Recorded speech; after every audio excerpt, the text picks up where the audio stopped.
இந்தியாவை தொடர்ந்து விமர்சித்து பேசி வந்த டிரம்ப் உலகளவில் கவனம் ஈர்த்த புகைப்படத்தால் திடீரென இந்தியாவுடன் நெருக்கம் காட்டி வருகிறார். வரி விதிப்பு விவகாரத்தில் டிரம்ப் பேசியுள்ள வார்த்தைகள்தான் உலகளவில் கவனம் ஈர்த்து வருகிறது.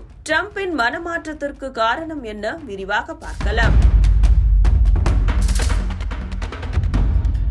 இந்தியாவிலிருந்து இறக்குமதி செய்யப்படும் பொருட்களுக்கு ஆகஸ்ட் 7ஆம் தேதி முதல் 25% வரி விதிக்கப்படும் என அமெரிக்க அதிபர் டொனால்டு டிரம்ப் அறிவித்திருந்தார். அது மட்டுமின்றி ரஷ்யாவிடமிருந்து கச்சா எண்ணெய் வாங்குவதை இந்தியா நிறுத்தவில்லை என்றால் கூடுதல் வரி விதிக்கப்படும் என எச்சரிக்கை விடுத்திருந்தார். இதனை பொருட்படுத்தாமல் ரஷ்யாவிடமிருந்து கச்சா எண்ணெய் கொள்முதல் செய்தது. இதனால் கடுப்பான டிரம்ப் கூடுதலாக 25% வரி விதித்து மீண்டும் இந்தியாவுக்கு அதிர்ச்சி கொடுத்தார்.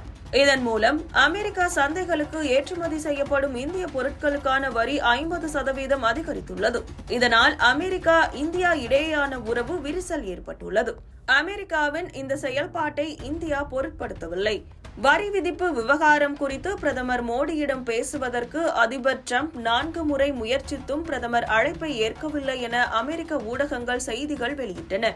சீனாவின் தியான்ஜி நகரில் கடந்த சில தினங்களுக்கு முன்பு ஷாங்காய் ஒத்துழைப்பு மாநாடு நடந்தது. இந்த மாநாட்டின் போது பிரதமர் மோடி சீனா மற்றும் ரஷ்யா அதிபர்களுடன் நெருக்கம் காட்டினர். இது தொடர்பான புகைப்படங்கள் சமூக வலைதளங்களில் வெளியாகி உலகளவில் கவனம் ஈர்த்தது. இந்த நிலையில் இந்தியாவையும் ரஷ்யாவையும் இருண்ட சீனாவிடம் இழந்துவிட்டோம் என்பது போல தெரிகிறது. 3 நாடுகளின் வளமான எதிர்காலத்திற்கு வாழ்த்துக்கள் என தனது எக்ஸ் வலைதள பக்கத்தில் வெளிப்படையாக பதிவிட்டிருந்தார் அதிபர் டொனால்டு டிரம்ப். இதனையடுத்து தொடர்ந்து அமைதி காத்து வந்த டிரம்ப் திடீரென இந்தியாவுடன் நெருக்கம் காட்டி வருகிறார். அதாவது இந்தியாவுடனான வர்த்தக தடைகள் குறித்து தொடர்ந்து பேச்சுவார்த்தை நடத்தி வருவதாக தெரிவித்துள்ளார். இது குறித்து பேசிய அவர், இந்தியா மற்றும் அமெரிக்கா இரு நாடுகளும் தங்களுக்கு இடையிலான வர்த்தக தடைகளை நீக்க பேச்சுவார்த்தைகளை தொடர்கின்றன. எனது நண்பர் பிரதமர் மோடியுடன் அடுத்த வாரங்களில் பேசுவதற்கு ஆவலுடன் காத்திருக்கிறேன். இரு நாடுகளுக்கும் இணக்கமான ஒரு தீர்வை அடைவதில் எந்தவித சிரமமும் இருக்காது என்று நான் உறுதியாக நம்புகிறேன் என பேசியுள்ளார்.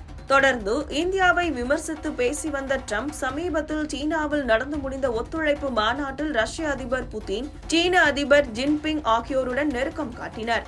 இந்த சந்திப்புக்கு பிறகு இந்தியாவுடன் டிரம்ப் நெருக்கம் காட்டி வருகிறார் என்பது குறிப்பிடத்தக்கது.